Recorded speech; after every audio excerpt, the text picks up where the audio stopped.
Hello，我係阿 Mike 㗎，Hello，我係 Sylvia，追求生活品味。梗係聽 S&M on Live。Hello，大家好，歡迎大家嚟到 S&M on Live，有 Sylvia 同埋阿 Mike。大家好，又好耐冇見啦。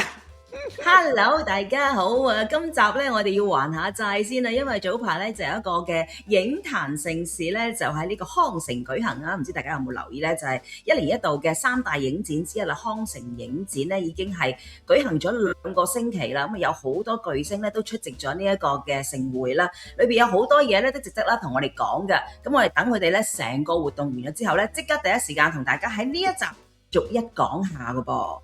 冇錯啦，因為點解咧？今次哇，啲巨星啊，啲衫換到我哋接都接唔住啊！所以我同 Sylvia 講 hold 住先，等啲靚衫唔靚衫、肉酸嘅、騎呢嘅出齊咗，我先做個 summary 啫。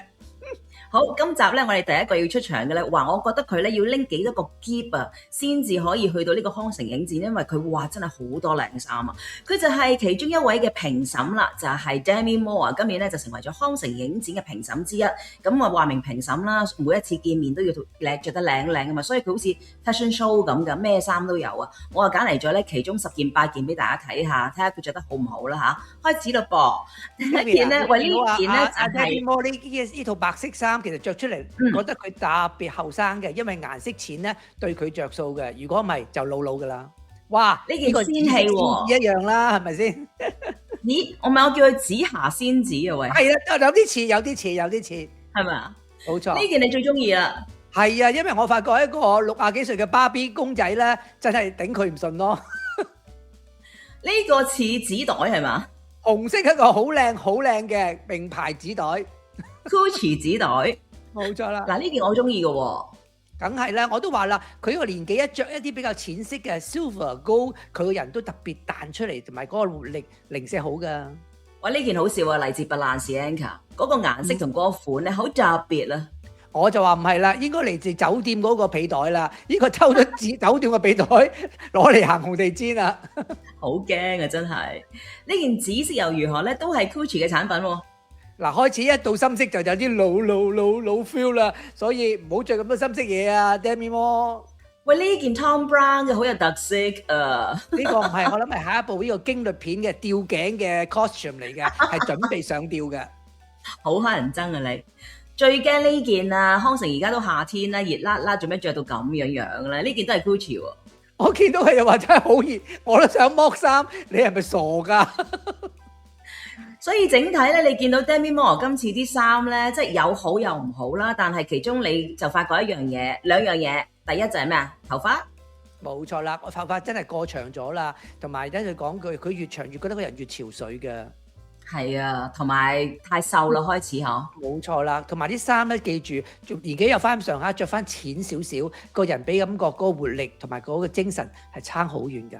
好，另一位評審都值得講嘅就係今年咧呢一位嘅華人女導演啊，佢就係趙婷啊，憑住 Hamnet 咧就成為咗咧史上第一位喺奧斯卡攞到最佳導演嘅華裔女導演，而家好紅啊嚇！咁所以你見佢咧話都拎咗好多衫，佢好似明星咁啊。其中呢一件咧 opening 着嘅一條 see-through 裙，最後一個作為導演身上，你覺得啱唔啱咧？其實？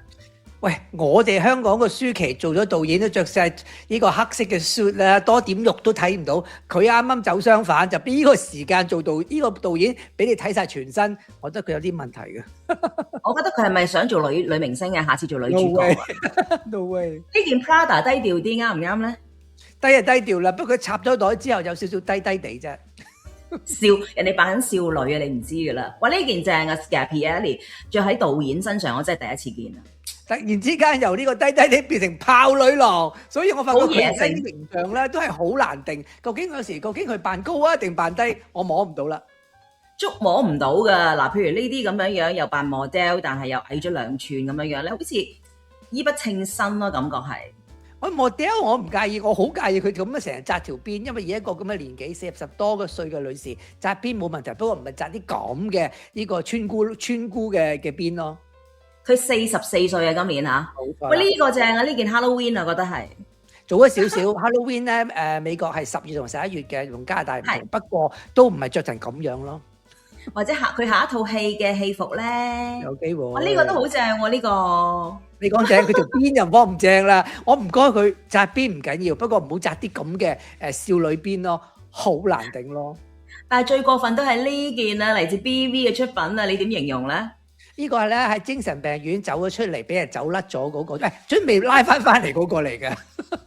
所以雖然你覺得佢今次咧比以前做導演嗰啲衫咧就多樣化咗啲，但係其實有待改善喎，都係你同唔同意先？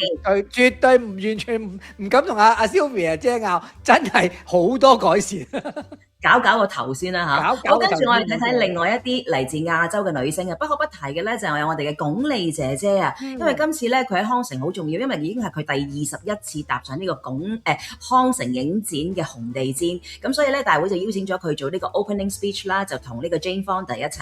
當日咧佢着咗左手邊黑色呢一條長裙嘅，其實都幾 elegant 幾得體，但係咪哥，我同你都發現有個問題喎，就係由我哋話齋衰喺咩？衰喺腳度咯。嗱，其實係啊，鞏俐姨姨由頭珠寶條裙樣樣都冇錯，你有咩着對咁嘅 platform 鞋，即刻就由呢個上邊變咗到一個叫做大媽咯。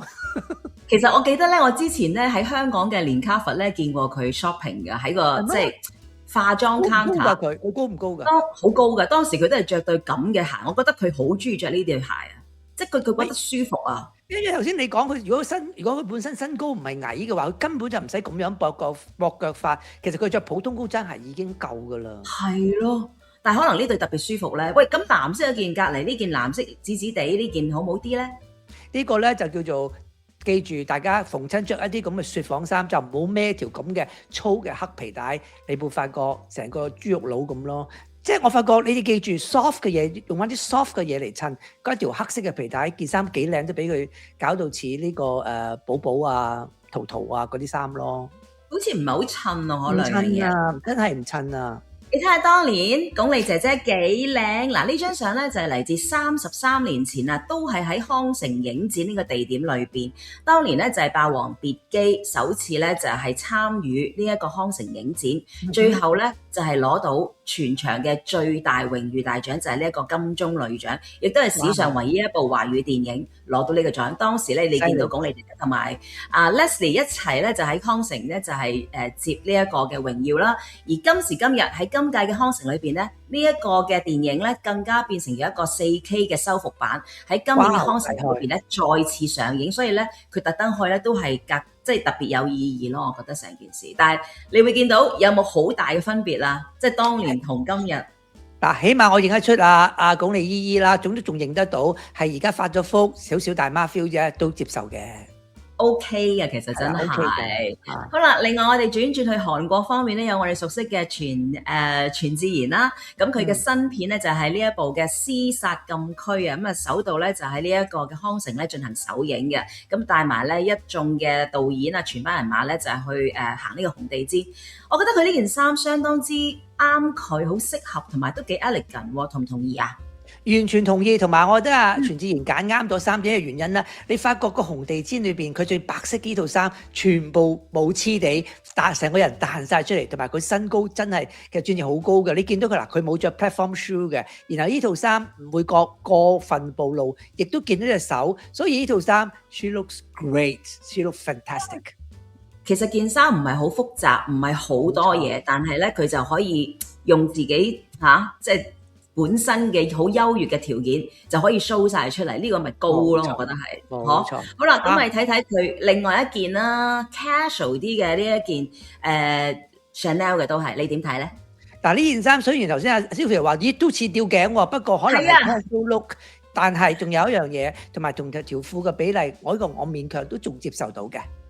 sorry， 呢件係 LV 啊，唔係 Chanel， 係 LV， 兩件都係 LV 嚟嘅。好啦，跟住仲有呢位朋友，唔知大家記唔記得當年呢個悠長假期嘅女主角松隆子啊，歷史悠久啊！今年咧亦都有新片上，當年長攣髮，而家變咗一頭短髮，呢一個轉變你點睇咧？好舒服，好爽朗。我見到佢個人，佢呢件衫我中意，因為好有精神咯。不過唯一一樣嘢我就唔係好中意，點解着得咁深色啫？因為其實佢身材都唔算差，着翻少少淺色嘢會好啲咯。佢有㗎，呢件得唔得啊？藍色呢件得唔得啊？你呢個咧只係似一個，我有個日本環保袋係呢個顏色嘅，佢真係成個環保袋咁咯。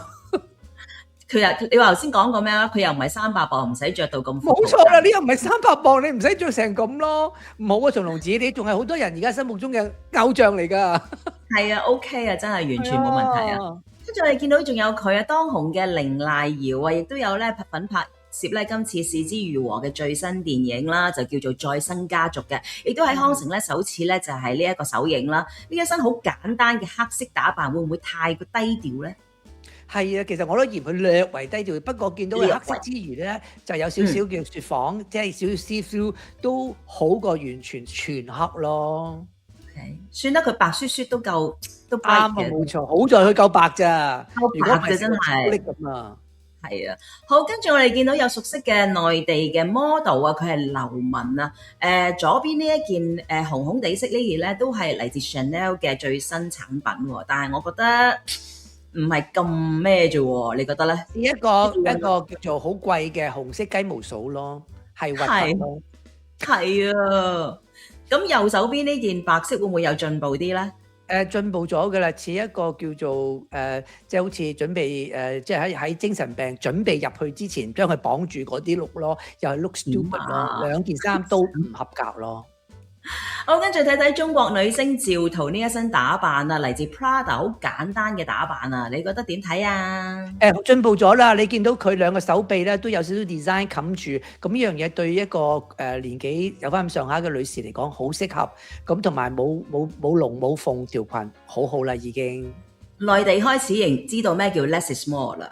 即係參加紅地氈唔需要太過宣揚我哋中國味嘅嘢㗎，你明唔明啊？即係唔一定要着。同意啊，完全同意。好啊，一定要係 Chinese style 唔使嘅。其實咁樣我覺得都要㗎。冇錯啦。李冰冰都出席好多嘅紅地氈啊，我覺得佢呢阿媽咪都做得相當之唔錯，我同唔同意咧，咩哥？阿瑪尼我又唔識評啦，不過唔想評啦。不過我都話見到佢個樣咧冧晒咯，佢係咪帶少咗啲嘢過去啊？係咪嚟之前冇做少少手腳啊？哇！李冰冰個樣殘到成塊面眼耳口鼻全部跌晒落嚟。喂，冰冰姐，好多人偶像嚟㗎，執一執先嚟啊！講得滯啊！我幫佢答埋啦，真係。好，我哋喺另一邊啊嚇，有呢個法國女星啊，就係Isabelle Huppert 啦，話好多鋼琴教師都係佢嘅代表作啦。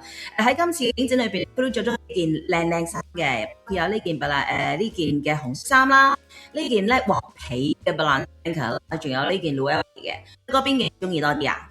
我最中意最後尾嗰件，因為點解咧？個白色領咧，同埋個黑色嘅反差，覺得個人有嗰個叫做 depth 咯。再加埋個白色一黐上個塊面度咧，特別覺得個人好似精神活力。以佢哋個年紀嚟講，佢需要嘅就係精神活力啦。我都覺得呢件好精神，因為之後佢嘅打扮咧，係啊，冇錯，眼鏡啦。你睇下，好呢兩件就好似有啲攰喎，係咪戴咗個黑眼鏡嘅問題咧？嗰個唔係眼鏡嚟㗎，嗰個做完手術啦，戴上眼嗰啲叫 goggle，嗰啲唔係叫眼鏡。你一戴咗個 goggle，你發覺真係好似成個人好似慢咗，同埋好似冇乜力嘅感覺。所以年紀有翻咁上下，唔好戴啲咁大嘅眼鏡，呢個係禁忌嚟㗎，大家記住啊！同埋個墨鏡咯，即係可以戴啲半學你話半透明㗎嘛，有時候有啲係嘛，太黑嘅你睇唔到你隻眼咧，其實真係係啊，好蝕底㗎，好蝕底㗎。所以阿影后下次要留意翻啊！跟住我哋有名模 Heidi Klum 啊，都有出席今次嘅康城影展，着咗3套衫嘅，呢一件黃色嘅 Alice 啦，仲有呢兩件，但係咧所有都覺得佢好肥，唔知點解咧？因為佢真係好肥咯，我哋話齋日本嚟講，large extra large 嚟嘅，我都話邊件衫都覺得佢似一個 German sausage， 有呢個德國大腸咯。阿 Heidi 真係要做啲體型嘅叫做 management， 真係要 keep fit 啊！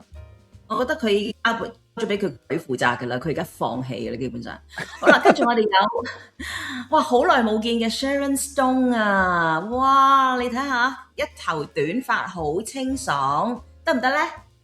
頭髮剪得好好，我中意嘅人好爽，但係佢揀衫你未講過，好複雜啊！其實 Sharon Stone 咧，我哋同阿 Sylvia 喺度睇住佢大，我睇住，所以咧我發覺佢 less is more，越着得簡單嘅晚裝，亦越係適合佢。你見到 Sharon 兩套衫都係太多嘢啦 ，too much。係啊，佢以前唔使露胸嘅，露下條腿啊，露下個冇膊錯啦，頭啊，其實已經個鎖骨咧已經好 sexy 好嘅啦。但係今次靚噶啦反而佢，冇錯就啦，有點而爭啲啊嚇。好，跟啱住咧，我哋啊。要介紹呢位啊，咪哥話一定要講佢啊，就係 Kristen Stewart 嘅。尤其是呢件衫咧，佢話必要講，你講啦，我交俾你啦。嗱，呢件衫咧嚟自 Chanel 嘅，你見到右手邊個 model 都着件底衫仔喺裏邊啦。但係我哋嗰係位係咪叫做係佢唔係影后嚟嘅嗬？佢唔係影后。呢位女星咧，佢 Kristen Stewart 未連做，係繼續啊。呢位影星日光白白都要決定嚟呢個露兩點㗎，咁都已經冇問題啦。頭佢又唔梳，啱啱好似起完身咁，成件衫你就話 Chanel 啫，我就覺得好似喺嗰啲二手攤裏邊執出嚟嘅舊衫一樣咯。但係你都知佢啦，不嬲佢着 Chanel 都係亂咁着噶啦，冇一件好噶嘛。我哋之前影展都見過啦，佢呢件 Chanel 都係着到好似大肚婆咁噶。學你話齋係咪？我懷疑嗰日食咗唔係老麥啊，我諗佢食咗法國大餐，佢先去出席呢個盛會。你望下個肚突晒出嚟㗎，我唔知即係佢有邊個感覺，佢有少少好放屁嘅感覺咯。其實Chanel 幾時放棄佢咧？其實真係冇一次啱，真係放屁㗎佢。好，繼續我哋有 Chanel 嘅代言人啊，佢係法國影后 Marion Cotillard 啦。佢着咗3件嘅 Chanel 裙嘅，包括有呢條嘅 See-through 啦，有呢一件比較 casual 啲皮嘅，好似係嘅裙啦。冇錯。仲有呢個就比較 casual 啲嘅西裝褸啦。咁着唔着到 Chanel 嗰個感覺咧？Chanel 我就唔知啦，佢咁行咩就路線，呢個嘅呢個黑色嘅蚊帳，第二件咧就係一件我哋話齋黑色垃圾袋嘅 feel，第3嗰件咧就着錯咗阿媽個 size， 3件衫無論係 fitting， 無論係話嗰個叫做高貴感覺個場合，我發覺都係唔適合，所以我發覺呢3件衫都係失敗嘅。究竟係個女星失敗定係 Chanel 失敗咧？老實實，大家諗下啦，我逼我講得咁明啊！Penelope Cruz 都係 Chanel 代言人喎，點睇啊？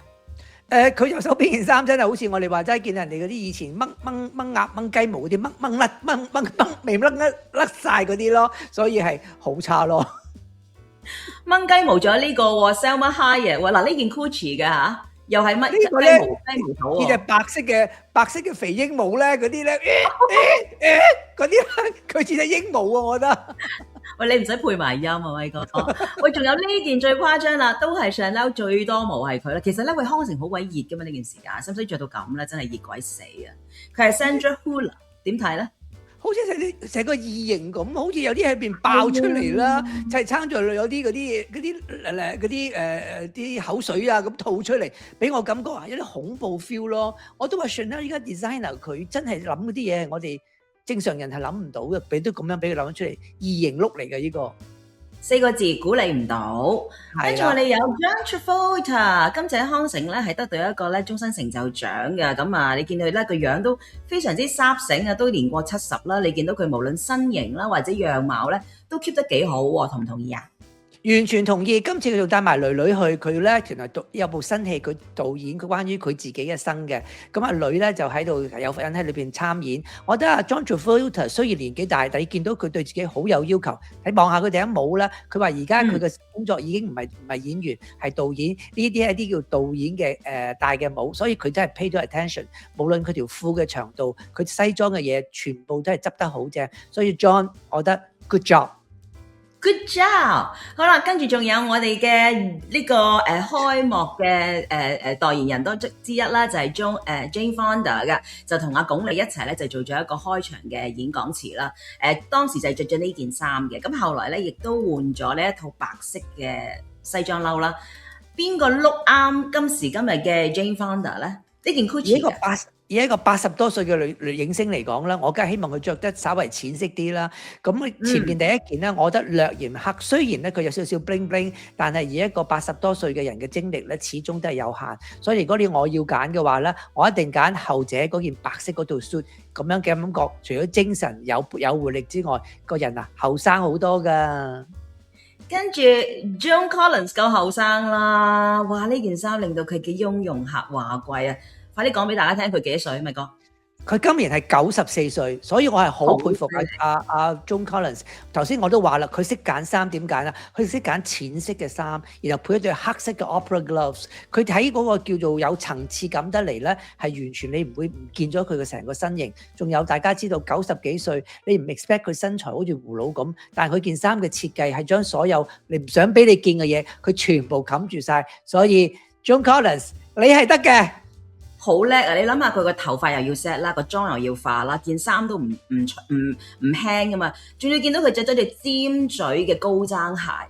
對一個90幾歲嘅婆婆嚟講，你要一晚咁樣承受住咁多嘢咧，其實佢真係好犀利，我覺得佢犀利啊！佢應該係好貪靚嘅人先做到，係咪啊？佢真係荷里活舊派嘅人，真係俾足晒佢嘅功夫，俾佢最好嘅一面俾大家睇咯。我啱想同佢一個對比咧，就係下一位啦 Catherine Deneuve 加芙蓮丹道，佢就啱啱相反。呢個咧好明顯咧就唔係好貪靚，所以你見到佢就算出席呢個康城影展紅地毯，佢都係舒服為主嘅。你覺唔覺得咧？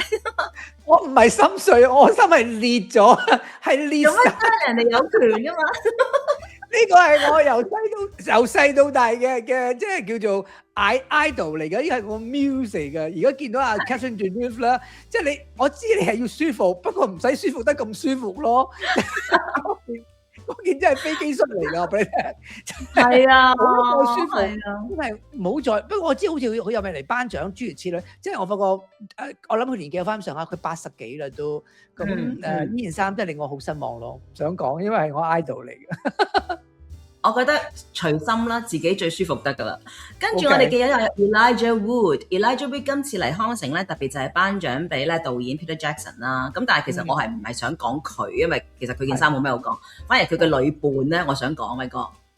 我覺得有少少突兀啦，你可唔可以講下，如果行紅地氈有啲咩要留意咧？着衫方面，記住低胸唔代表係性感，有胸亦都唔代表要露胸。大家明白呢個道理就得㗎啦，都唔需要咁夾出嚟嘅。其實即係一個好差嘅例子，所以我特登要拎出嚟俾大家去研究下。千祈唔好揀呢啲衫，即係無論你有同冇，其實都唔應該揀，係咪咧？呢一條衫，即係總之呢條裙就唔好着啦。基本上，好啦，跟住我哋有 Kate Blanchett 啦，咁啊今次繼續咧就係LV 代言人啦，咁佢揀嚟咗兩件衫，其實咧兩件衫雖然都嚟自 LV，但係個感覺好唔同。呢一件就係花仙子啦，另外一件咧就係好低調一套黑色嘅長晚禮服，邊樣啱佢啲咧？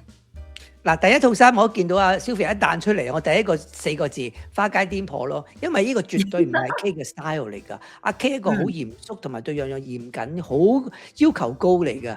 我覺得呢個 wash out 晒所有阿 K 啲專業啊嗰啲要求啊，反而第二套衫啲人講好似翻去當年拍一部關於英女呢個英女王伊麗莎白一世一部戲，有嗰啲叫 regal royal 嘅感覺，佢嗰啲專業啊，嗰啲演員啲嗰啲叫做哇嗰啲戲啊，全部出晒嚟，所以你叫我揀兩件，一定係後者，後者係中晒嘅。